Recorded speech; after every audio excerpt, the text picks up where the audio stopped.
कही रे घरवा के एक परिवारवा बिचारवा अलग अलग बा बिचारवा अलग।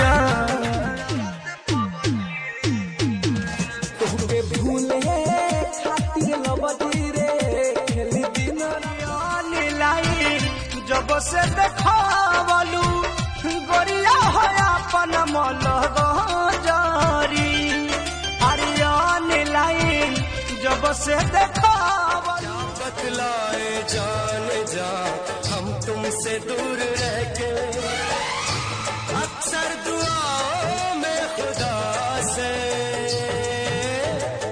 तुम एमा का हो?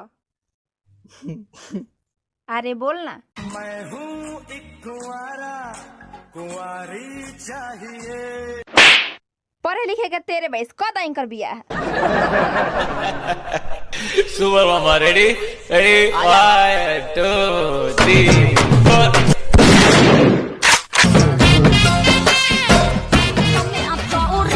चल रहा है थोड़ा सबसे भूसा का हो रे? एगो बात कही कह। न्योता पिया है के भेजब खिसी आई बताना साला लॉकडाउन में ये कुछ शादी जाई बहराया बगर न लगाई बाजी न हो अब बाजा इतना दिया उठाए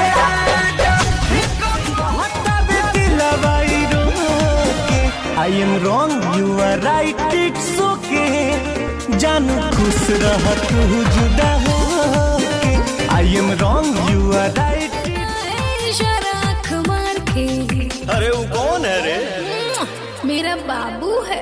बाबू बाबू को हेलो तू यार के अब गोदी में खवाई कुत्ता भतार के लड़की सैंडल पहन ले तरी सा जींस पैंट पहन ले तरी सा मंदिर में चल दे तरी सा। आ गाना कौन गाओ तरी सा बबुआ के याद कर जहिया कुहारी रहलू। भैया कहाँ जाते रहो? जाता नहीं अपन ससुरारी। बताओ तोरा खातिर का ले ले आई? एमे कहे के का बापन साली के ले ले हम ओकरा से प्यार करेनी। जब से तोहरा से अखिया मिलवले हई दिल के धड़कन में तोहके बसले हई। वो खुश हो जाएगी मेरी मौत पर।